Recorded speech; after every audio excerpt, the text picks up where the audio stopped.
Good evening, everybody. Hello and welcome to Chilliteracy. Happy Wednesday.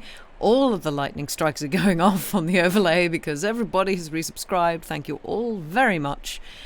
Welcome in, everybody. Long time no see, hear, whatever. I was not here last week, sadly. I was not in the country. But yes, I hope you're all doing well. Gosh, we've got everybody in chat today. We've got... I'm just going to call you all out individually. We've got Andy Pants, we've got Ray Tracer, we got Arian, we got Yumika, woo! We got Parola, woo! Lynn, woo! I'm going to stop wooing. It's going to just take forever. Hellmanson, Lynn, I've said Lynn already. Shitehawk. Parola, have I said you already? I don't know. And Sam, Elenia the Great, welcome. Hello. I hope you are all doing well. Oh, Ray Tracer, you found the Lego. Good job. Yeah, I hope you're all doing well.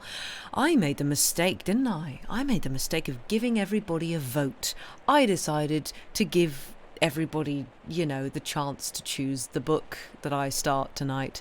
And there's me thinking, well, I've got a decent selection here. And everybody goes, no, Jane Austen. I mean, I guess that's the one that everybody will know out of the four of them. But they're all kind of the same sort of thing. That is true, Andy. You did vote for Edith Wharton. That is true. Hi, Yoru. My trip to Poland is not... I haven't had it yet. I'm off on Friday. I was in Germany. Until... When did I come back? Monday. I'm with it. But it's the only one you heard of, but none of them, so you abstained. Oh, that's fair enough. You didn't vote because you didn't know the other ones. Well, I mean, I thought we were an adventurous lot. But yes, basically all of them are kind of similar vibe, sort of, I guess, period drama in film terms. But the Trollop, which amuses me to say, the Barchester Towers is kind of Dickensian in a way, I think. I haven't read it myself, but I have heard that it is quite good. The Wharton, basically all three of the ones that aren't Austen, and also Austen is as well, kind of, there's a bit of sort of biting satire about society in every single one of them. So, hi Lama, welcome in. Which city in Poland? I'm going to Gdansk.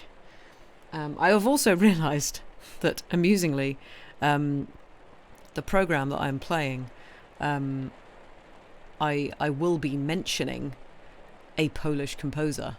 And now I'm like, oh no, I'm going to have to learn how to properly pronounce his name, because I've got away with it so far, because I've only ever spoken it out loud to English people, so or non-Polish people. If we were being proper interneters, we should have voted for Trollop just for the name-based lols. This is true, yes. You forgot the Discord was a thing, didn't realise we were voting. Oh well, I feel like the Austen was kind of racing ahead anyway. And I guess I should read Prejudice. I've read Pride and Prejudice. I have read it many, many years ago when I was a teenager who just did not want to read Jane Austen. And I think I've tried to read... I don't know if I've read Emma, or I tried to read it. I know I tried to read Northanger Abbey and got bored. So... This is all great. This is all going well. And to be fair, again, did read those when I was very, very young. Well, very young, teenager. So, I am sure I shall appreciate a bit more of, the biting wit that Austen is renowned for in her books. And also, like, obviously Anthony Trollope, not a female author, but I'm at the moment trying to read as many women authors as possible on Chilliteracy, because we should, because it's cool. And as we all know, I have been going absolutely mad with Catherine Mansfield lately. People keep telling you to read Pride and Prejudice, so this is your low-effort way of reading it. Well, this is the thing. This was another thing. It's just like, well, some of these people will have heard of, possibly, and have been told to read and cannot be bothered to read. And this is kind of what we do here. We read you things that you don't have to then go and read yourself. Is Emma the one where the family has to rent their manor because they can't pay for it anymore? I think so, maybe? No, is that not the tenant of Wildfell Hall? Is that Austen? Or is that Bronte? Oh dear. This is going well. Oh yes, I will say, I will read... It doesn't even have a giant monster in it, 1 out of 10. I know, I'm sorry, Shitehawk. Sad times. You started it once and didn't enjoy it, so you stopped soon. This makes you read it at least. Oh, well, this is boding so well. Everybody in chat is going, we're bored with Jane Austen. All you remember about Emma is that she's constantly trying to play matchmaker and just being meddling and annoying. Yeah, I mean, that's the whole thing. But that's the point, though. I don't know if anyone in chat has seen the latest... I mean, when was it out? Like a couple of years ago now? The most recent film of Emma with, what's-her-face, Anna Taylor-Joy, and, like, Bill Nighy was in it, and various other people. That was very good. I did enjoy that. And that very much played up the kind of the witty aspect of things. I think you might be thinking maybe about the tenant of Wildfell Hall, possibly. Maybe. I don't know. But yes, with me saying I would like to read as many female authors as possible, obviously out of copyright, that does not extend to Brontes. Sorry, the Brontes. I don't like the Brontes. I'm sorry. They were teenagers, and you could tell. Because they're just I'm sorry, Andy. What about a Brontosaurus? Ayo. Maybe I'll read a Bronte thing at some point that makes me go, okay, I actually don't mind them, but they're a bit self-indulgent, I feel, and not necessarily in a good way. They're great for when you're a teenager and you want the angst. So, Jane Eyre you read as an adult and legitimately liked? Yeah, I have read Jane Eyre. Cannot for the life of me remember whether I liked it or not. You haven't read anything from her, so you don't have any specific expectations? Well, that is good then. I hope you do enjoy it. Yes, I'm not sure how long I'll go for tonight because I have been painting today, or the excitement. When I say painting, I don't mean like art. I mean painting a room.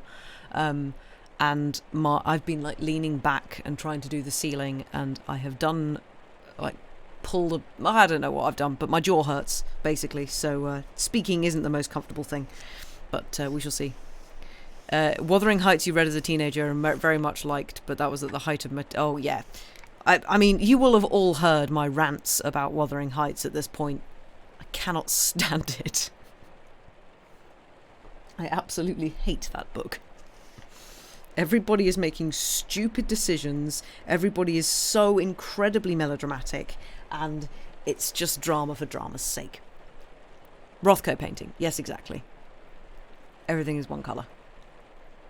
Or maybe two. Right. Well, I've rabbited on for a while. So yeah, I guess we should probably get started, shouldn't we? If everybody is sitting comfortably, has some kind of, drink, or snack, or, I don't know, blanket. Don't eat blankets. Other things. Tea is brewing. Excellent. I just have water for now. Oh. Chat, my water has paint in it. Oh dear.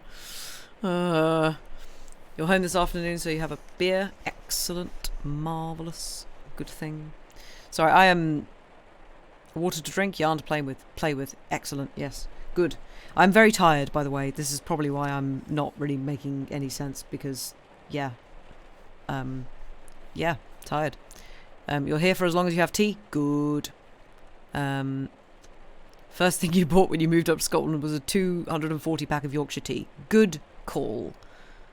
Excellent call. But yes, if we're all comfortable and ready for some literary classics, we shall begin, and everybody will have to speak along with me the first sentence because, it's a famous one. Hopefully I won't screw this one up like I did the first, massive paragraph of A Tale of Two Cities. But yes, we shall begin. Pride and Prejudice by Jane Austen. Chapter 1. It is a truth universally acknowledged that a single man in possession of a good fortune must be in want of a wife.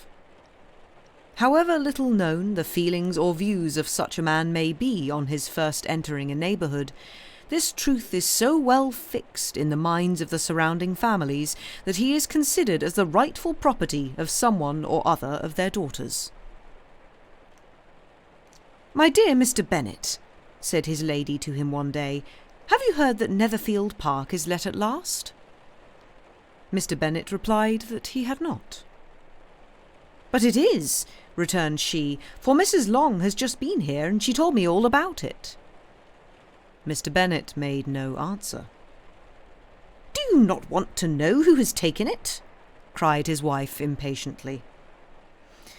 "You want to tell me, and I have no objection to hearing it." This was invitation enough.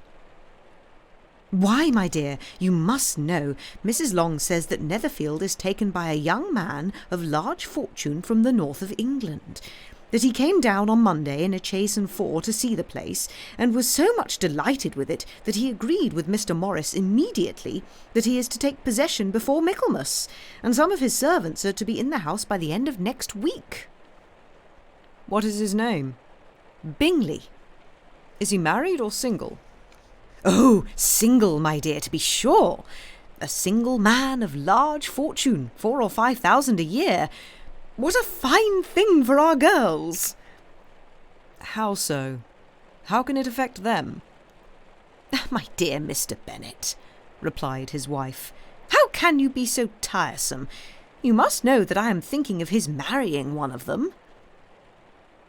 "Is that his design in settling here?" "Design? Nonsense, how can you talk so? But it is very likely that he may fall in love with one of them, and therefore you must visit him as soon as he comes." "I see no occasion for that. You and the girls may go, or you may send them by themselves, which perhaps will be still better, for you are as handsome as any of them. Mr. Bingley might like you the best of the party." "My dear, you flatter me. I certainly have had my share of beauty, but I do not pretend to be anything extraordinary now. When a woman has 5 grown-up daughters, she ought to give over thinking of her own beauty." "In such cases, a woman has not often much beauty to think of." "But, my dear, you must indeed go and see Mr. Bingley when he comes into the neighbourhood."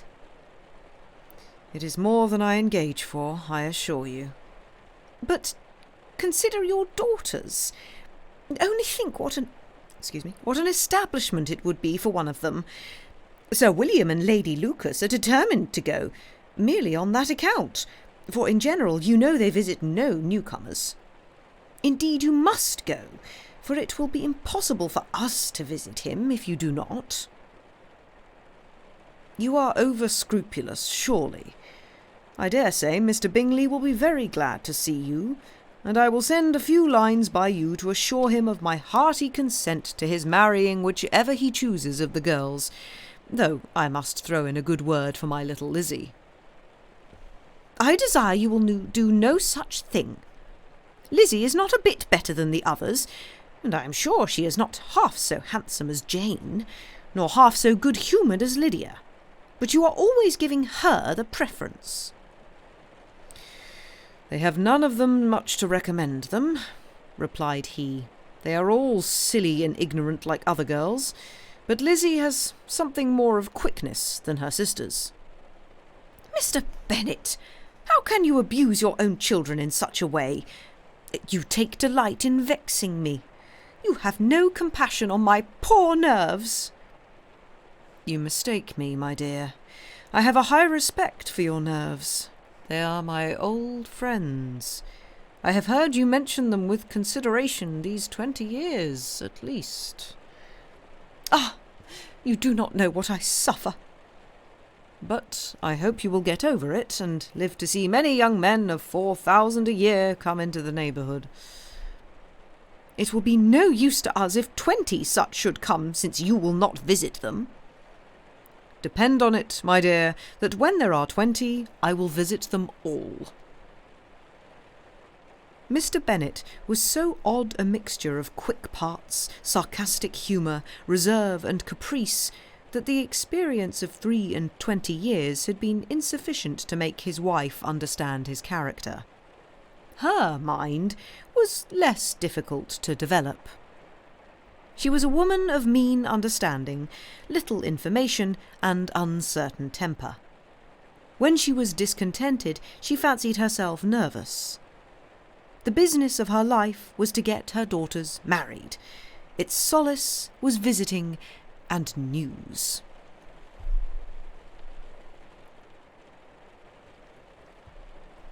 Chapter 2. Mr. Bennet was among the earliest of those who waited on Mr. Bingley. He had always intended to visit him, though to the last always assuring his wife that he should not go, and till the evening after the visit was paid, she had no knowledge of it. It was then disclosed in the following manner. Observing his second daughter employed in trimming a hat, he suddenly addressed her with, "I hope Mr. Bingley will like it, Lizzie." "We are not in a way to know what Mr. Bingley likes," said her mother resentfully, "since we are not to visit." "But you forget, mamma," said Elizabeth, "that we shall meet him at the assemblies, and that Mrs. Long has promised to introduce him." "I do not believe Mrs. Long will do any such thing. She has 2 nieces of her own. She is a selfish, hypocritical woman, and I have no opinion of her." "No more have I," said Mr. Bennet, "and I am glad to find that you do not depend on her serving you." Mrs. Bennet deigned not to make any reply, but, unable to contain herself, began scolding one of her daughters. "Don't keep coughing so, Kitty, for heaven's sake. Have a little compassion on my nerves. You tear them to pieces." "Kitty has no discretion in her coughs," said her father. "She times them ill." "I do not cough for my own amusement," replied Kitty fretfully. "When is your next ball to be, Lizzie?" "Tomorrow fortnight." "Aye, so it is," cried her mother, "and Mrs. Long does not come back till the day before, so it will be impossible for her to introduce him, for she will not know him herself." "Then, my dear, you may have the advantage of your friend, and introduce Mr. Bingley to her." "Impossible, Mr. Bennet, impossible. When I am not acquainted with him myself, how can you be so teasing?" "I honour your circumspection. A fortnight's acquaintance is certainly very little. One cannot know what a man really is by the end of a fortnight. But if we do not venture, somebody else will. And after all, Mrs. Long and her nieces must stand their chance, and therefore, as she will think it an act of kindness if you decline the office, I will take it on myself." The girls stared at their father. Mrs. Bennet said only, "Nonsense, nonsense." "What can be the meaning of that emphatic exclamation?" cried he. "Do you consider the forms of introduction and the stress that is laid on them as nonsense? I cannot quite agree with you there. What say you, Mary? For you are a young lady of deep reflection, I know, and read great books and make extracts." thoughts. Mary wished to say something very sensible, but knew not how.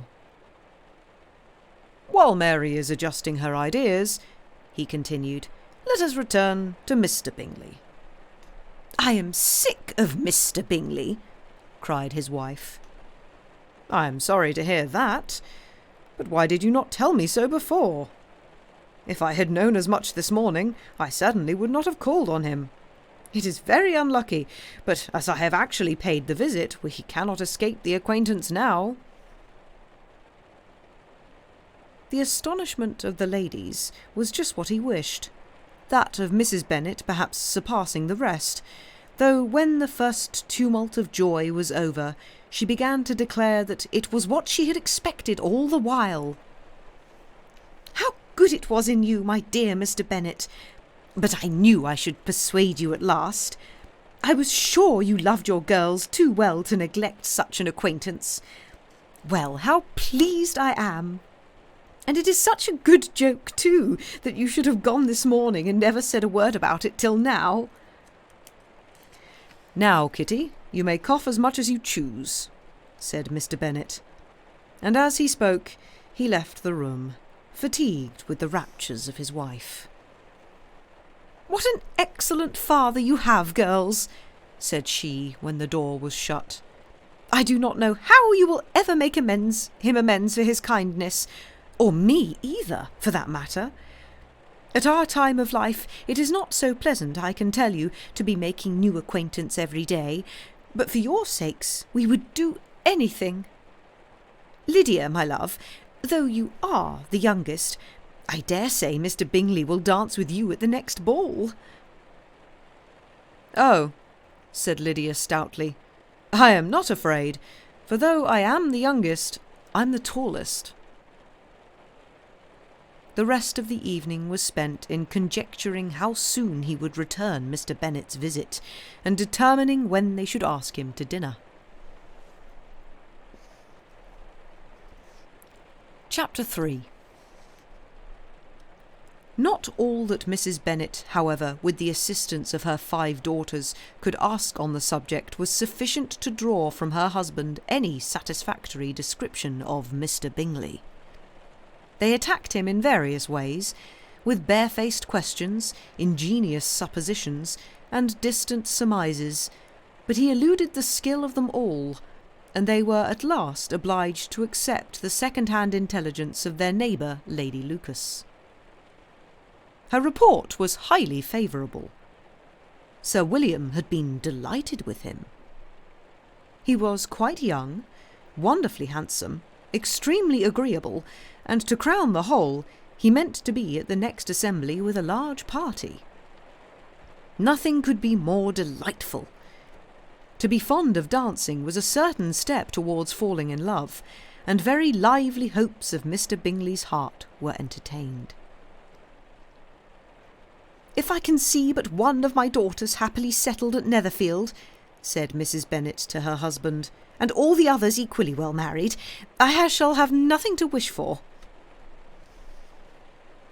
In a few days Mr. Bingley returned Mr. Bennet's visit, and sat about 10 minutes with him in his library. He had entertained hopes of being admitted to a sight of the young ladies, of whose beauty he had heard much, but he saw only the father. The ladies were somewhat more fortunate, for they had the advantage of ascertaining from an upper window that he wore a blue coat and rode a black horse.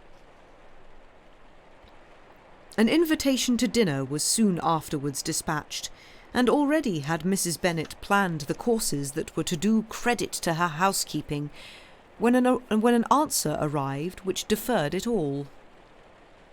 Mr. Bingley was obliged to be in town the following day, and consequently unable to accept the honour of their invitation.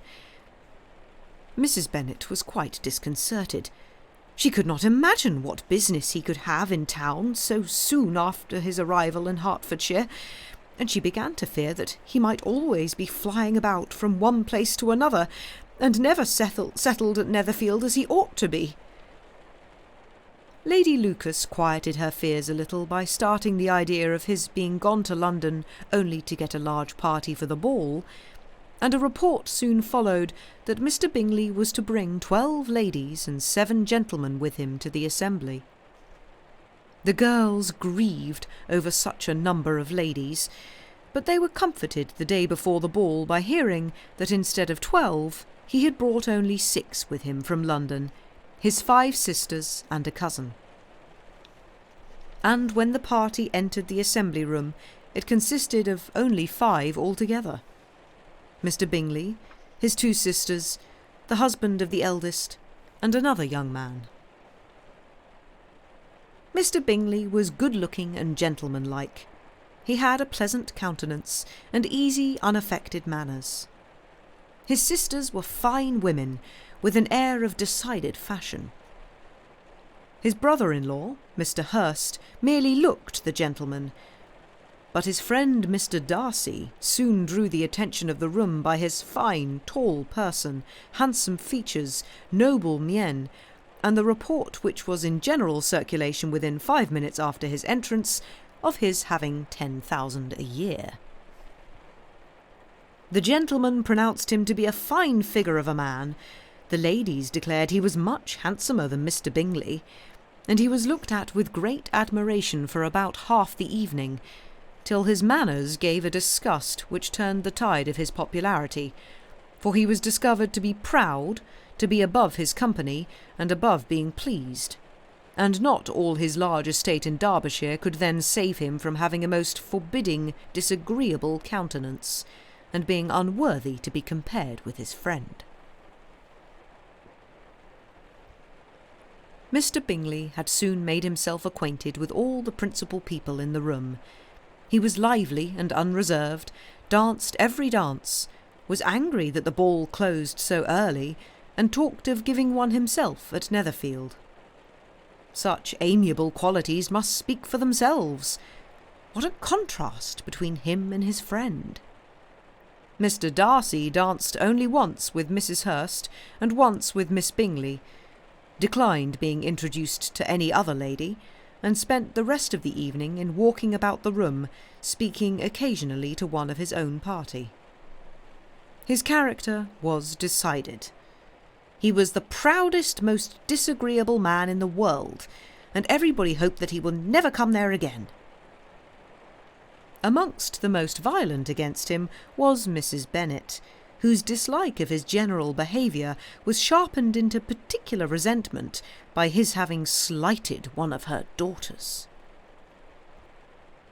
Elizabeth Bennet had been obliged, by the scarcity of gentlemen, to sit down for 2 dances, and during part of that time Mr. Darcy had been standing near enough for her to overhear a conversation between him and Mr. Bingley, who came from the dance for a few minutes to press his friend to join it. "Come, Darcy," said he, "I must have you dance. I hate to see you standing about by yourself in this stupid manner. You had much better dance." "I certainly shall not. You know how I detest it, unless I am particularly acquainted with my partner. At such an assembly as this, it would be insupportable. Your sisters are engaged, and there is not another woman in the room whom it would not be a punishment for me to stand up with." "I would not be so fastidious as you are," cried Bingley, "for a kingdom. Upon my honour, I never met with so many pleasant girls in my life as I have this evening, and there are several of them you see uncommonly pretty. "You are dancing with the only handsome girl in the room," said Mr. Darcy, looking at the eldest Miss Bennet. "Oh, she is the most beautiful creature I ever beheld, but there is one of her sisters sitting down just behind you, who is very pretty, and I dare say very agreeable. Do let me ask my partner to introduce you." "Which do you mean?" And turning round, he looked for a moment at Elizabeth, till, catching her eye, he withdrew his own and coldly said, "She is tolerable, but not handsome enough to tempt me, and I am in no humour at present to give consequence to young ladies who are slighted by other men." You had better return to your partner and enjoy her smiles, for you are wasting your time with me." Mr. Bingley followed his advice. Mr. Darcy walked off, and Elizabeth remained with no very cordial feelings towards him. She told the story, however, with great spirit among her friends, for she had a lively, playful disposition which delighted in anything ridiculous. The evening altogether passed off pleasantly to the whole family. Mrs. Bennet had seen her eldest daughter much admired by the Netherfield party. Mr. Bingley had danced with her twice, and she had been distinguished by his sisters. Jane was as much gratified by this as her mother could be, though in a quieter way. Elizabeth felt Jane's pleasure. Mary had heard herself mentioned to Miss Bingley as the most accomplished girl in the neighbourhood, and Catherine and Lydia had been fortunate enough to be never without partners, which was all that they had yet learnt to care for at a ball. They returned, therefore, in good spirits to Longbourn, the village where they lived, and of which they were the principal inhabitants. They found Mr. Bennet still up. With a book he was regardless of time, and on the present occasion he had a good deal of curiosity as to the event of an evening which had raised such splendid expectations. He had rather hoped that all his wife's views on the stranger would be disappointed, but he soon found that he had a very different story to hear. "Oh, my dear Mr. Bennet," as she entered the room, "we have had a most delightful evening, a most excellent ball. I wish you had been there. Jane was so admired, nothing could be like it. Everybody said how well she looked, and Mr. Bingley thought her quite beautiful, and danced with her twice. Only think of that, my dear! He actually danced with her twice, and she was the only creature in the room that he asked a second time. First of all, he asked Miss Lucas. I was so vexed to see him stand up with her, but, however, he did not admire her at all. Indeed, nobody can, you know. And he seemed quite struck with Jane as she was going down the dance. So he inquired who she was, and got introduced, and asked her for the two next. Then the 2/3 he danced with Miss King, and the 2/4 with Maria Lucas, and the 2/5 with Jane again, and the 2/6 with Lizzie, and the boulangère." "If he had any compassion for me," cried her husband impatiently, "he would not have danced half so much. For God's sake, say no more of his partners. Oh, that he had sprained his ankle in the first dance." "Oh, my dear," continued Mrs. Bennet, "I am quite delighted with him. He is so excessively handsome, and his sisters are charming women. I never in my life saw anything more elegant than their dresses. I dare say the lace upon Mrs. Hurst's gown—" Here she was interrupted again. Mr. Bennet protested against any description of finery. She was therefore obliged to seek another branch of the subject, and related with much bitterness of spirit and some exaggeration the shocking rudeness of Mr. Darcy. "But I can assure you," she added, "that Lizzie does not lose much by not suiting his fancy, for he is a most disagreeable, horrid man, not at all worth pleasing. So high and so conceited that there was no enduring him. He walked here and he walked there, fancying himself so very great. Not handsome enough to dance with. I wish you had been there, my dear, to have given him one of your set-downs. I quite detest the man." Chapter 4. When Jane and Elizabeth were alone, the former, who had been cautious in her praise of Mr. Bingley before, expressed to her sister how very much she admired him. "He is just what a young man ought to be," said she, "sensible, good-humoured, lively, and I never saw such happy manners, so much ease, with such perfect good breeding." "He is also handsome," replied Elizabeth, "which a young man ought likewise to be if he possibly can. His character is thereby complete." I was very much flattered by him asking me to dance a second time. I did not expect such a compliment. Did not you? I did for you. But that is one great difference between us. Compliments always take you by surprise, and me never. What could be more natural than his asking you again? He could not help seeing that you were about 5 times as pretty as every other woman in the room. No thanks to his gallantry for that. Well, he certainly is very agreeable, and I give you leave to like him. You have liked many a stupider person. Dear Lizzie. Oh, you are a great deal too apt, you know, to like people in general. You never see a fault in anybody. All the world are good and agreeable in your eyes. I never heard you speak ill of a human being in my life. I would not wish to be hasty in censuring anyone, but I always speak what I think.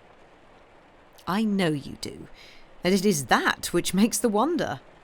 With your good sense to be so honestly blind to the follies and nonsense of others. Affectation of candour is common enough. One meets it everywhere. But to be candid without ostentation or design, to take the good of everybody's character and make it still better, and say nothing of the bad, belongs to you alone. And so, you like this man's sisters too, do you? Their manners are not equal to his. Certainly not at first, but they are very pleasing women when you converse with them. Miss Bingley is to live with her brother and keep his house, and I am much mistaken if we shall not find a very charming neighbour in her. Elizabeth listened in silence, but was not convinced. Their behaviour at the assembly had not been calculated to please in general, and with more quickness of observation and less pliancy of temper than her sister, and with a judgment too unassailed by any attention to herself, she was very little disposed to approve them. They were, in fact, very fine ladies, not deficient in good humour when they were pleased, nor in the power of being agreeable where they chose it, but proud and conceited. They were rather handsome, had been educated in one of the first private seminaries in town, had a fortune of £20,000, were in the habit of spending more than they ought, and of associating with people of rank, and were therefore in every respect entitled to think well of themselves, and meanly of others. They were of a respectable family in the north of England, a circumstance more deeply impressed on their memories than that their brother's fortune and their own had been acquired by trade. Mr. Bingley inherited property to the amount of nearly £100,000 from his father, who had intended to purchase an estate, but did not live to do it. Mr. Bingley intended it likewise, and sometimes made choice of his county, but as he was now provided with a good house and the liberty of a manor, it was doubtful to many of those who best knew the easiness of his temper whether he might not spend the remainder of his days at Netherfield and leave the next generation to purchase. His sisters were very anxious for his having an estate of his own, but though he was now established only as a tenant, Miss Bingley was by no means unwilling to preside at his table, nor was Mrs. Hurst, who had married a man of more fashion than fortune, less disposed to consider his house as her home when it suited her. Mr. Bingley had not been of age 2 years when he was tempted by an accidental recommendation to look at Netherfield House. He did look at it, and into it for half an hour, was pleased with the situation and the principal rooms, satisfied with what the owner said in its praise, and took it immediately. Between him and Darcy there was a very steady friendship, in spite of a very great opposition of character. Bingley was endeared to Darcy by the easiness, openness, ductility of his temper, though no disposition could offer a greater contrast to his own, and though with his own he never appeared dissatisfied. On the strength of Darcy's regard, Bingley had the firmest reliance, and of his judgment the highest opinion. In understanding, Darcy was the superior. Bingley was by no means deficient, But Darcy was clever. He was at the same time haughty, reserved, and fastidious, and his manners, though well-bred, were not inviting. In that respect, his friend had greatly the advantage. Bingley was sure of being liked wherever he appeared. Darcy was continually giving offence. The manner in which they spoke of the Meryton assembly was sufficiently characteristic. Bingley had never met with pleasanter people or prettier girls in his life. Everyone had been most kind and attentive to him. There had been no formality, no stiffness. He had soon felt acquainted with all the room. And as to Miss Bennet, he could not conceive an angel more beautiful. Darcy, on the contrary, had seen a collection of people in whom there was little beauty and no fashion, for none of whom he had felt the smallest interest, and from none received either attention or pleasure. Miss Bennet he acknowledged to be pretty, but she smiled too much. Mrs. Hurst and her sister allowed it to be so, but still they admired her and liked her, and pronounced her to be a sweet girl, and one whom they should not object to know more of. Miss Bennet was therefore established as a sweet girl, and their brother felt authorised by such commendation to think of her as he chose. Chapter 5.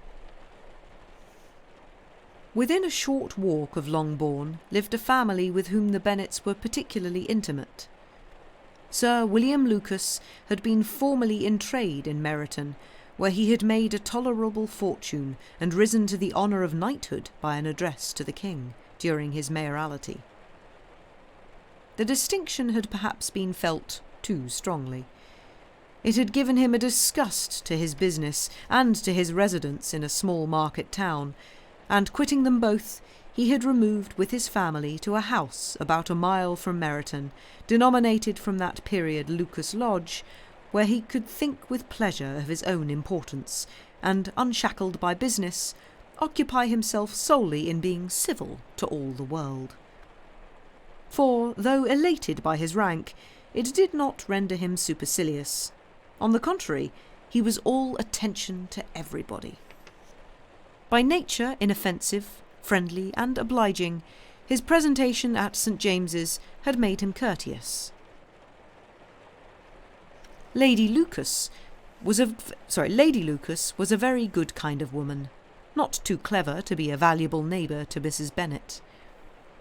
They had several children. The eldest of them, a sensible, intelligent young woman, about 27, was Elizabeth's intimate friend. That the Miss Lucases and the Miss Bennets should meet to talk over a ball was absolutely necessary, and the morning after the assembly brought the former to Longbourn to hear and to communicate. "You began the evening well, Charlotte," said Mrs. Bennet with civil self-command to Miss Lucas. "You were Mr. Bingley's first choice." "Yes, but he seemed to like his second better." Oh, you mean Jane, I suppose, because he danced with her twice. To be sure, that did seem as if he admired her. Indeed, I rather believe he did. I heard something about it, but I hardly know what. Something about Mr. Robinson." "Perhaps you mean what I overheard between him and Mr. Robinson? Did I not mention it to you? Mr. Robinson's asking him how he liked our Meryton assemblies, and whether he did not think there were a great many pretty women in the room, and which he thought the prettiest. And his answering immediately to the last question, 'Oh, the eldest Miss Bennet, without a doubt. There cannot be two opinions on that point.'" "Oh, upon my word! Well, that was very decided indeed. That does seem as if... but, however, it may all come to nothing, you know." "My overhearings are more to the purpose than yours, Eliza," said Charlotte. "Mr. Darcy is not so well worth listening to as his friend, is he? Poor Eliza, to be only just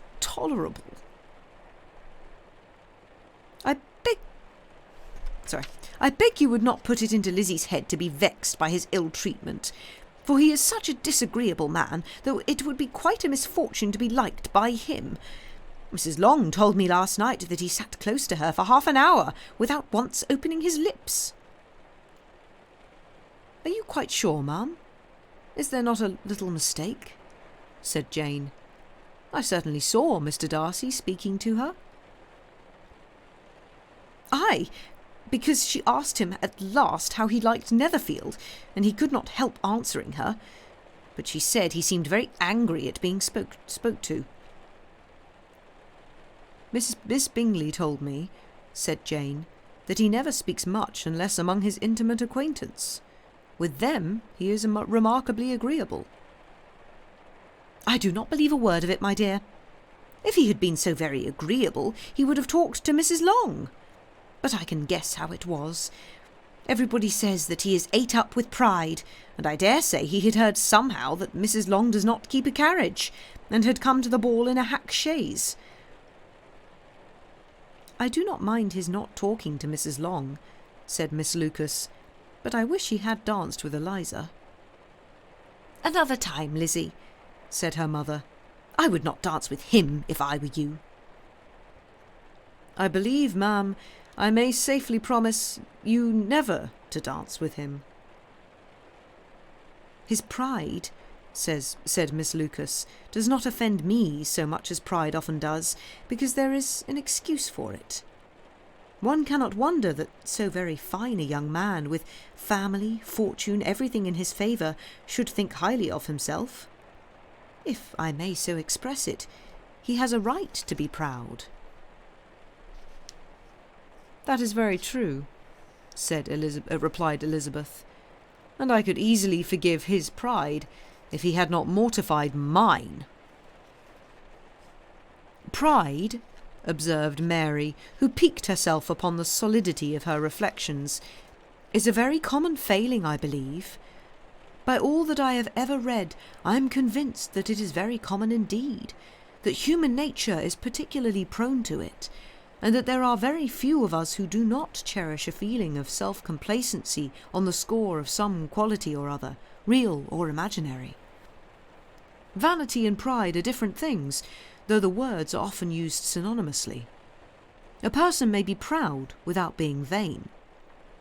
Pride relates more to our opinion of ourselves, vanity to what we would have others think of us.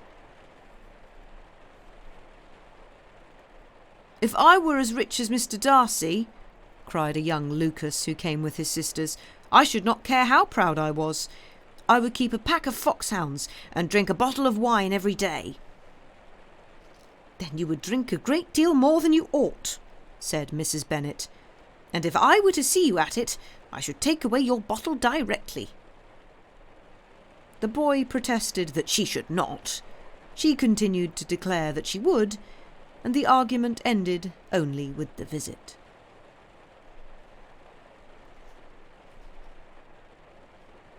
And I think that is where we shall take a break.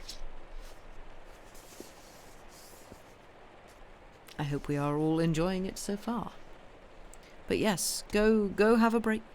Go do the break-related things. And we shall see you back in about 5 minutes. Bye for now.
And we return. Welcome back, everybody. I hope we've had a good break and are feeling refreshed and things. Also, yes, hello Thunder, and thank you very much for the resub. Welcome in. Unfortunately, I was reading when you turned up. I think also Lady Mephistopheles turned up as well, and I was reading when you turned up as well. Welcome. Hope you're well. You've been consumed by Stardew Valley. That's a good thing to be consumed by. Unpopular opinions about these characters. Yeah, I mean, again, it's very obviously, you know, like a satire of high, well, not high society, what am I on about? Just society and the ridiculous nature of, like, yeah, those times and yeah, how people act and put on airs and graces and all that kind of stuff. So far you find them delightfully silly. Yeah, I think that's the general idea. Or at least on the surface. I think it delves deeper. Eventually, excuse me. But yes. Not sure how much longer I'll go on for. I hope no one minds too much because my jaw is causing me quite a lot of pain at the moment and talking is somewhat difficult. So we shall see. We shall see how much longer I can tough it out for. But yeah, hopefully another half an hour at least. We shall see. No sacrificing of jaws allowed. Yes, no sharks. Don't damage yourself. Well, I'm already damaged. It's fine. It's just yeah, my jaw just does this stuff. As an excessively shy, socially awkward dork, Darcy is the height of relatable to you right now. Yeah, that's the thing. It's just like everybody else needs to take it down like 10 notches. Yeah, this is the thing. Like, everybody is being like, oh my god, this guy is the worst. And it's just like, actually, I mean, yes, it was a bit mean of him to say that thing about Elizabeth. Like, don't be an arse. But also, he's obviously incredibly uncomfortable. So, you know, maybe don't judge an entire person's character on one little thing. But again, it's meant to be exaggerated for both comedic and, you know, plot effect.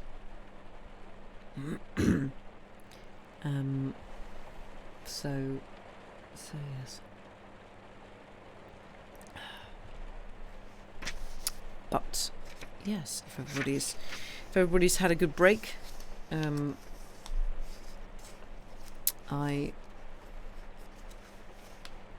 guess I shall continue.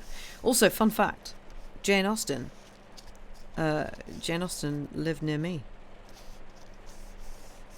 and that is not a particularly fun fact. But I must have said here before. Basically, everywhere around where I live has signs, plaques, all sorts of, hey, guess what? Jane Austen drank a cup of tea here. Jane Austen walked over the street once. Jane Austen sneezed here. Jane Austen was... yeah, we're a bit, apparently, in this corner of the world, obsessed with Jane Austen living around here. So, yeah... It's a bit of a running gag. It's like, oh, did you know Jane Austen lived here? Huh. Fun. That was Salzburg with Mozart. Oh yeah, absolutely. Hey, did you know? Mozart lived in Salzburg. You don't think you'll have a problem with Darcy? He seems socially awkward and no filter so far, which is always fun to be around. Yeah. Oh yeah, Liverpool with the Beatles. Yeah, that's another thing. England is a real place. Yes. But yeah. But it's quite funny actually. Mr. Darcy does seem to be like Tabitha. That is true. But yeah, apparently a lot of Jane Austen's sort of places. Obviously, some of them are fictional, name-wise, but they are all most of them are like based on, stately homes and stuff. And like there are walking routes that I know that because you walked everywhere in that age and in the Regency times, you you either took a carriage or you walked. And I know Jane Austen was a big walker. So there's lots of walks around where I live, and it's like, oh well, yeah, she would have just wandered this route so she could get into town to, buy something or whatever. And lots of the like stately homes around. It's like, oh yeah, this is probably one of the ones that she based whatever on. So I guess that's part of the reason we're all sign makers seem to be obsessed with Jane Austen around here. So, yes. Fun little nugget of information there for you. But yes, shall we continue? I think we shall continue. With Chapter 6. The ladies of Longbourn soon waited on those of Netherfield. The visit was returned in due form.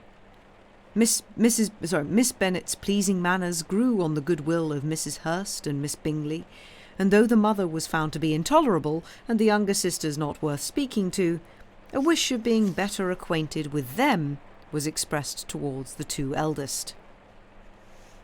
By Jane this attention was received with the greatest pleasure, but Elizabeth still saw superciliousness in their treatment of everybody, hardly excepting even her sister, and could not like them, though their kindness to Jane, such as it was, had a value as arising in all probability from the influence of their brother's admiration. It was generally evident wherever they met that he did admire her, and to her it was equally evident that Jane was yielding to the preference which she had begun to entertain for him from the first, and was in a way to be very much in love. But she considered with pleasure that it was not likely to be discovered by the world in general, since Jane united with great strength of feeling, a composure of temper, and a uniform cheerfulness of manner which would guard her from the suspicions of the impertinent. She mentioned this to her friend Miss Lucas. "It may perhaps be pleasant," replied Charlotte, "to be able to impose on the public in such a case, but it is sometimes a disadvantage to be so very guarded. If a woman conceals her affection with the same skill from the object of it, she may lose the opportunity of fixing him, and it will then be but poor consolation to believe the world equally in the dark. There is so much of gratitude or vanity in almost every attachment that it is not safe to leave any to itself. We can all begin freely. A slight preference is natural enough, but there are very few of us who have heart enough to be really in love without encouragement. In 9 cases out of 10, a woman had better show more affection than she feels. Bingley likes your sister undoubtedly, but he may never do more than like her if she does not help him on." "But she does help him on, as much as her nature will allow. If I can perceive her regard for him, he must be a simpleton indeed not to discover it too." "Remember, Eliza, that he does not know Jane's disposition as you do." "But if a woman is partial to a man and does not endeavour to conceal it, he must find it out." Perhaps he must, if he sees enough of her. But though Bingley and Jane meet tolerably often, it is never for many hours together, and as they always see each other in large mixed parties, it is impossible that every moment should be employed in conversing together. Jane should therefore make the most of every half hour in which she can command his attention. When she is secure of him, there will be leisure for falling in love as much as she chooses. Your plan is a good one, replied Elizabeth, where nothing is in question but the desire of being well married. And if I were determined to get a rich husband, or any husband, I dare say I should adopt it. But these are not Jane's feelings. She is not acting by design. As yet she cannot even be certain of the degree of her own regard, nor of its reasonableness. She has known him only a fortnight. She danced 4 dances with him at Meryton. She saw him one morning at his own house, and has since dined in company with him 4 times. This is not quite enough to make her understand his character. Not as you represent it. Had she merely dined with him, she might have only discovered whether he had a good appetite. But you must remember that 4 evenings have also been spent together, and 4 evenings may do a great deal. Yes, these 4 evenings have enabled them to ascertain that they both liked vin et un better than commerce. But with respect to any other leading characteristic, I do not imagine that much has been unfolded.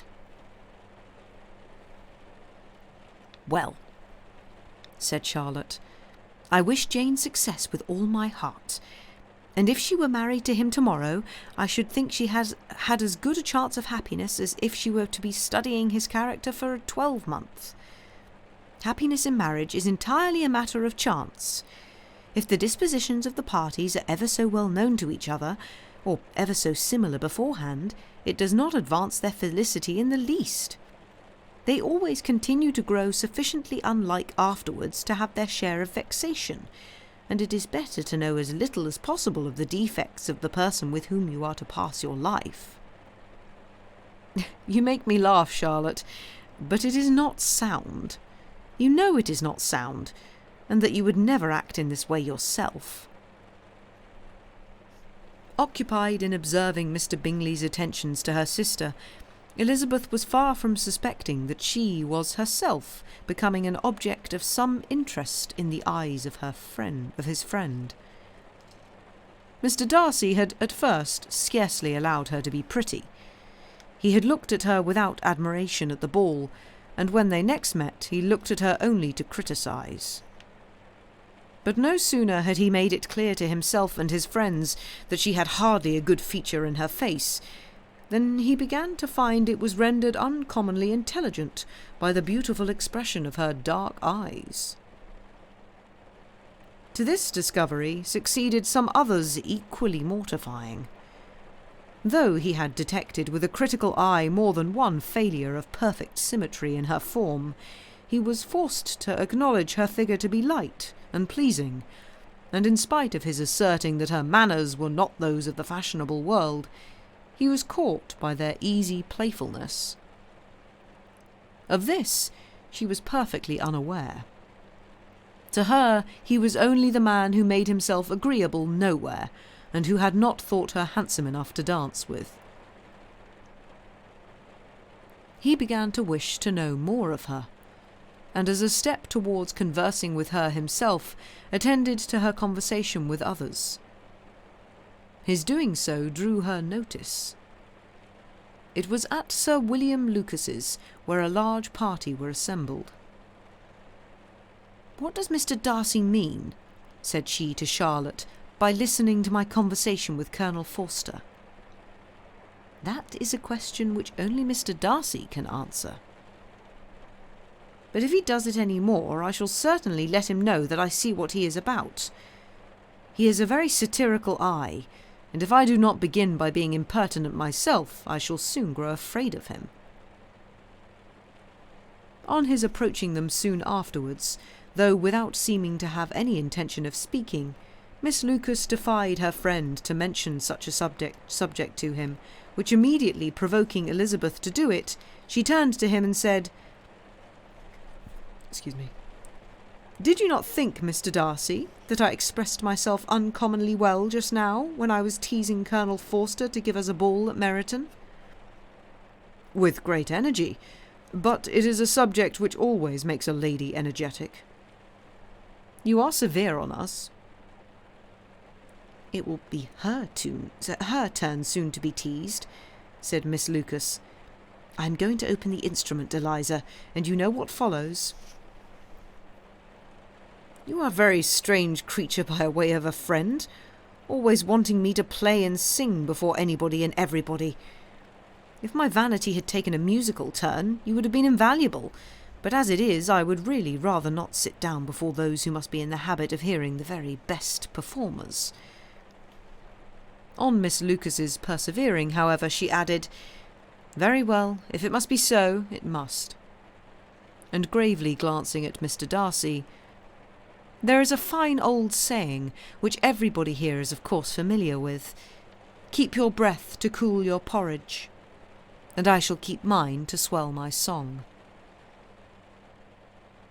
Her performance was pleasing, though by no means capital. After a song or two, and before she could reply to the entreaties of several that she would sing again, she was eagerly succeeded at the instrument by her sister Mary, who, having, in consequence of being the only plain one in the family, worked hard for knowledge and accomplishments, was always impatient for display. Mary had neither genius nor taste, and though vanity had given her application, it had given her likewise a pedantic air and a conceited manner, which would have injured a higher degree of excellence than she had reached. Elizabeth, easy and unaffected, had been listened to with much more pleasure, though not playing half so well, and Mary, at the end of a long concerto, was glad to purchase praise and gratitude by Scotch and Irish airs at the request of her younger sisters, who, with some of the Lucases and 2 or 3 officers, joined eagerly in dancing at one end of the room. Mr. Darcy stood near them, in silent indignation at such a mode of passing the evening, to the exclusion of all conversation, and was too much engrossed by his own thoughts to perceive that Sir William Lucas was his neighbour, till Sir William thus began. "What a charming amusement for young people this is, Mr. Darcy! There is nothing like dancing after all. I consider it as one of the first refinements of polished societies." "Certainly, sir. And it has the advantage also of being in vogue amongst the less polished societies of the world. Every savage can dance." Sir William only smiled. "Your friend performs delightfully," he continued after a pause, on seeing Bingley join the group. "And I doubt not that you are an adept in the science yourself, Mr. Darcy." "You saw me dance at Meryton, I believe, sir?" "Yes, indeed, and received no inconsiderable pleasure from the sight. Do you often dance at St. James's?" "Never, sir." "Do you not think it would be a proper compliment to the place?" "It is a compliment which I never pay to any place if I can avoid it." "You have a house in town, I conclude?" Mr. Darcy bowed. "I had once some thoughts of fixing in town myself, for I am fond of superior society, but I did not feel quite certain that the air of London would agree with Lady Lucas." He paused in hopes of an answer, but his companion was not disposed to make any, and Elizabeth at that instant moving towards them, he was struck with the notion of doing a very gallant thing, and called out to her, "My dear Miss Eliza, why are you not dancing?" "My dear Miss Eliza, why are you not dancing? Mr. Darcy, you must allow me to present this young lady to you as a very desirable partner. You cannot refuse to dance, I am sure, when so much beauty is before you." And taking her hand, he would have given it to Mr. Darcy, who, though extremely surprised, was not unwilling to receive it, when she instantly drew back and said with some discomposure to Sir William, "Indeed, sir, I have not the least intention of dancing. I entreat you not to suppose that I moved this way in order to beg for a partner." Mr. Darcy, with grave propriety, requested to be allowed the honour of her hand, but in vain. Elizabeth was determined, nor did Sir William at all shake her purpose by his attempt at persuasion. "You excel so much in the dance, Miss Eliza, that it is cruel to deny me the happiness of seeing you, and though this gentleman dislikes the amusement in general, he can have no objection. I am sure to oblige us for 1/2 hour. "Mr. Darcy is all politeness," said Elizabeth, smiling. "He is indeed, but considering the inducement, my dear Miss Eliza, we cannot wonder at his complaisance, for who would object to such a partner?" Elizabeth looked archly and turned away. Her resistance had not injured her with the gentleman, and he was thinking of her with some complacency, when thus accosted by Miss Bingley. "I can guess the subject of your reverie." "I should imagine not." "You are considering how insupportable it would be to pass many evenings in this manner, in such society, and indeed I am quite of your opinion. I was never more annoyed. The insipidity, and yet the noise, the nothingness, and yet the self-importance of all these people. What I would give to hear your strictures on them." "Your conjecture is totally wrong, I assure you. My mind was more agreeably engaged. I have been meditating on the very great pleasure which a pair of fine eyes in the face of a pretty woman can bestow." Miss Bingley immediately fixed her eyes on his face, and desired he would tell her what lady had the credit of inspiring such reflections. Mr. Darcy replied with great intrepidity, "Miss Elizabeth Bennet." "Miss Elizabeth Bennet?" repeated Miss Bingley. "I am all astonishment. How long has she been such a favourite? And pray, when am I to wish you joy?" "This is exactly the question which I expected you to ask.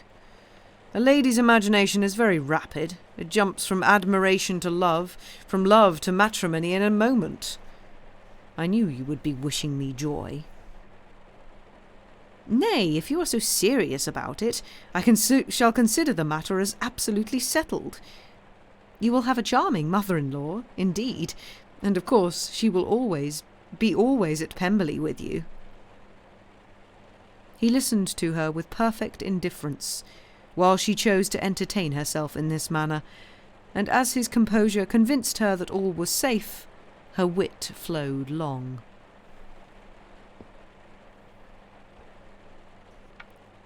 Chapter 7.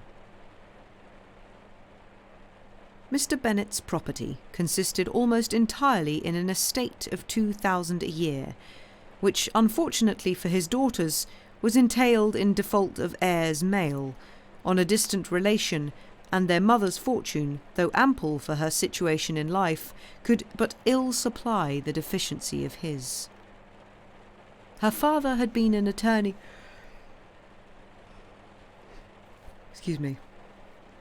Her father had been an attorney in Meryton, and had left her £4,000. She had a sister married to a Mr. Phillips, who had been a clerk to their father, and succeeded him in the business, and a brother settled in London in a respectable line of trade.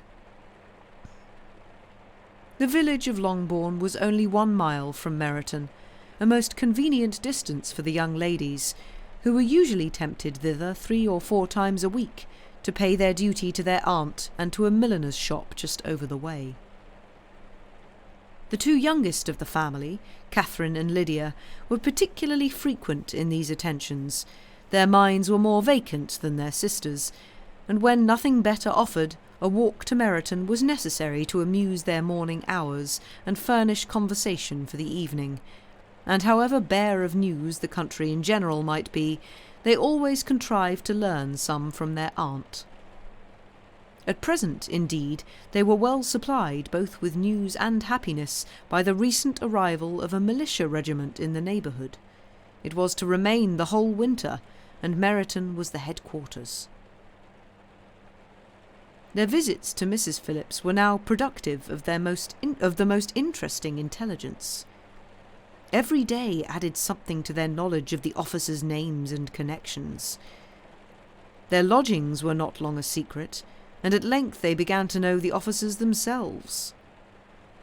Mr. Phillips visited them all, and this opened to his nieces a source of felicity unknown before. They could talk of nothing but officers, and Mr. Bingley's large fortune, the mention of which gave animation to their mother, was worthless in their eyes when opposed to the regimentals of an ensign. After listening one morning to their effusions on this subject, Mr. Bennet coolly observed, "From all that I can collect by your manner of talking, you must be two of the silliest girls in the country. I have suspected it some time, but I am now convinced." Catherine was disconcerted, and made no answer, but Lydia, with perfect indifference, continued to express her admiration of Captain Carter, and her hope of seeing him in the course of the day, as he was going the next morning to London. "I am astonished, my dear," said Mrs. Bennet, "that you should be so ready to think your own children silly. If I wish to think slightingly of anybody's children, it should not be of my own, however." "If my children are silly, I must hope to be always sensible of it."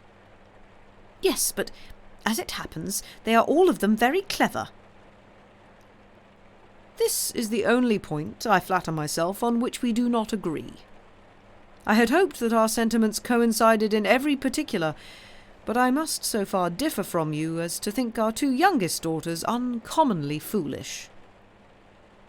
"My dear Mr. Bennet, you must not expect such girls to have the sense of their father and mother. When they get to our age, I dare say they will not think about officers any more than we do. I remember the time when I liked a red coat myself very well, and indeed so I do still at my heart. And if a smart young colonel, with 5,000 or 6,000 a year, should want one of my girls, I shall not say nay to him. And I thought Colonel Forster looked very becoming the other night at Sir William's in his regimentals." "Mamma," cried Lydia, "my aunt says that Colonel Forster and Captain Carter do not go so often to Miss Watson's as they did when they first came. She sees them now very often standing in Clark's library." Mrs. Bennet was prevented replying by the entrance of the footman with a note for Miss Bennet. It came from Netherfield, and the servant waited for an answer. Mrs. Bennet's eyes sparkled with pleasure, and she was eagerly calling out, while her daughter read, "Well, Jane, who is it from? What is it about? What does he say? Well, Jane, make haste and tell us. Make haste, my love." "It's from Miss Bingley," said Jane, and then read it aloud. "My dear friend, if you are not so compassionate as to dine today with Louisa and me, we shall be in danger of hating each other for the rest of our lives, for a whole day's tete-a-tete between two women can never end without a quarrel. Come as soon as you can on the receipt of this. My brother and the gentleman are to dine with the officers. Yours ever, Caroline Bingley." "With the officers?" cried Lydia. "I wonder my aunt did not tell us of that." "Dining out," said Mrs. Bennet. "That is very unlucky." "Can I have the carriage?" said Jane. "No, my dear, you had better go on horseback, because it seems likely to rain, and then you must stay all night." "That would be a good scheme," said Elizabeth, "if you were sure that they would not offer to send her home."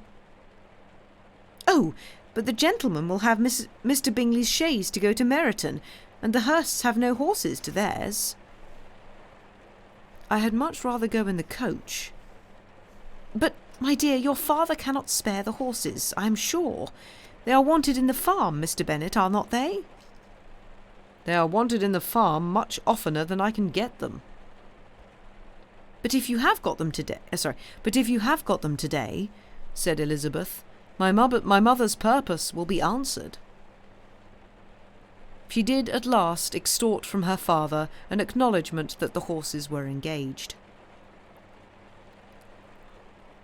Excuse me. Jane was therefore obliged to go on horseback, and her mother attended her to the door with many cheerful prognostics of a bad day. Her hopes were answered. Jane had not been gone long before it rained hard. Her sisters were uneasy for her, but her mother was delighted. The rain continued the whole evening without intermission. Jane certainly could not come back. "This was a lucky idea of mine indeed," said Mrs. Bennet more than once, as if the credit of making it rain were all her own. Till the next morning, however, she was not aware of all the felicity of her contrivance. Breakfast was scarcely over when a servant from Netherfield brought the following note for Elizabeth. "My dearest Lizzie, I find myself very unwell this morning, which I suppose is to be imputed to my getting wet through yesterday. My kind friends will not hear of my returning home until I am better. They insist also on my seeing Mr. Jones. Therefore do not be alarmed if you should hear of his having been to me, and excepting a sore throat and headache, there is not much the matter with me. Yours." "Well, my dear," said Mr. Bennet, when Elizabeth had read the note aloud, "if your daughter should have a dangerous fit of illness, if she should die, it would be a comfort to know that it was all in pursuit of Mr. Bingley, and under your orders." "Oh, I am not at all afraid of her dying. People do not die of little trifling colds. She will be taken good care of. As long as she stays there, it is all very well. I would go and see her if I could have the carriage." Elizabeth, feeling really anxious, was determined to go to her. Though the carriage was not to be had, and she was no horsewoman, walking was her only alternative. She declared her resolution. "How can you be so silly," cried her mother, "as to think of such a thing in all this dirt? You will not be fit to be seen when you get there." "I shall be very fit to see Jane, which is all I want." "Is this a hint to me, Lizzie," said her father, "to send for the horses?" "No, indeed. I do not wish to avoid the walk. The distance is nothing. When one has a motive, only 3 miles. The distance is nothing when one has a motive. Only 3 miles. I shall be back by dinner." "I admire the activity of your benevolence," observed Mary, "but every impulse of feeling should be guided by reason, and, in my opinion, exertion should always be in proportion to what is required." "We will go as far as Meryton with you," said Catherine and Lydia. Elizabeth accepted their company, and the 3 young ladies set off together. "If we make haste," said Lydia as they walked along, "perhaps we may see something of Captain Carter before he goes." In Meryton they parted. The 2 youngest repaired to the lodgings of one of the officers' wives, and Elizabeth continued her walk alone, crossing field after field at a quick pace, jumping over stiles and springing over puddles with impatient activity, and finding herself at last within view of the house, with weary ankles, dirty stockings, and a face glowing with the warmth of exercise. She was shown into the breakfast parlour, where all but Jane were assembled, and where her appearance created a great deal of surprise. That she should have walked 3 miles so early in the day, in such dirty weather, and by herself, was almost incredible to Mrs. Hurst and Miss Bingley, and Elizabeth was convinced that they held her in contempt for it. She was received, however, very politely by them, and in their brother's manners there was something better than politeness. There was good humour and kindness. Mr. Darcy said very little, and Mr. Hurst nothing at all.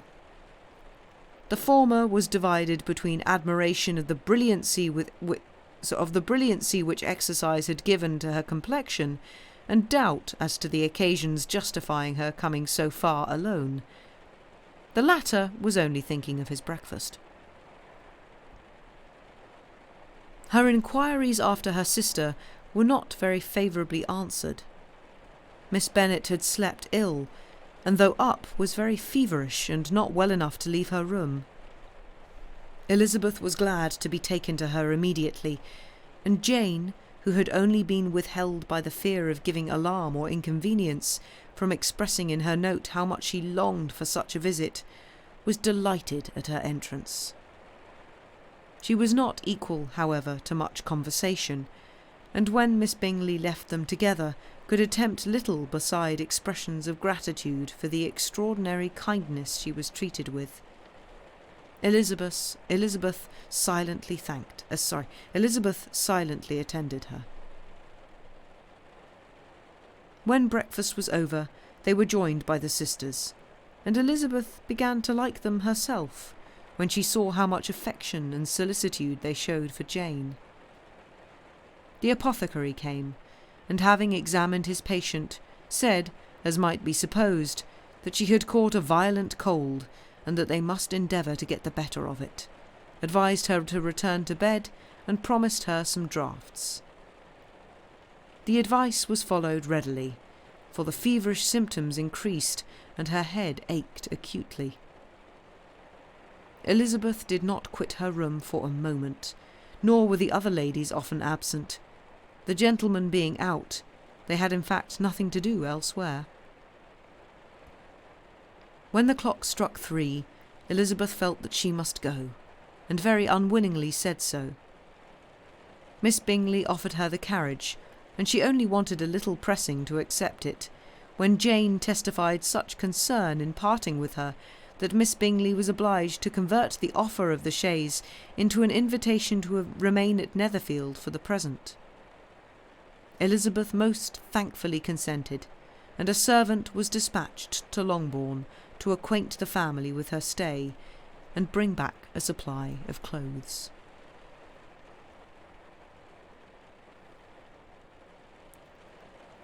And I think that is where we shall end for tonight. Thank you for listening. Apologies for it being a slightly shorter than usual stream.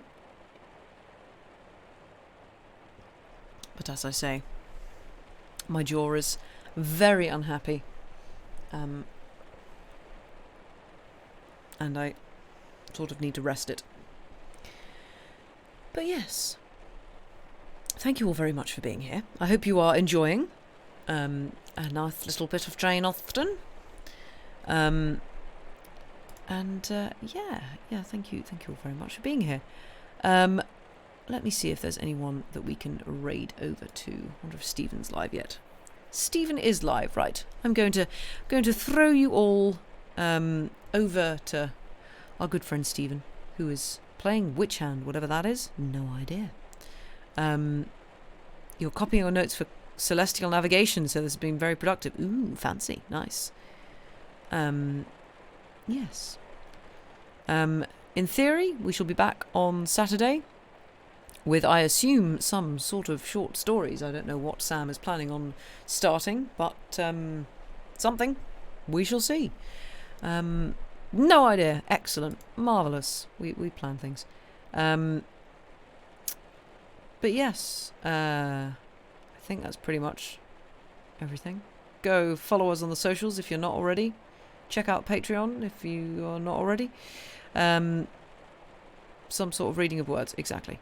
But, yeah. Thank you all very, very much for being here. And TikTok. Yeah, TikTok, YouTube. Not YouTube. Yes, YouTube. Instagram. Stuff. Things. We do things. But yeah, thank you all very much for being here. Go have a good rest of your day, and we shall see you, hopefully, on Saturday. Thank you and good night.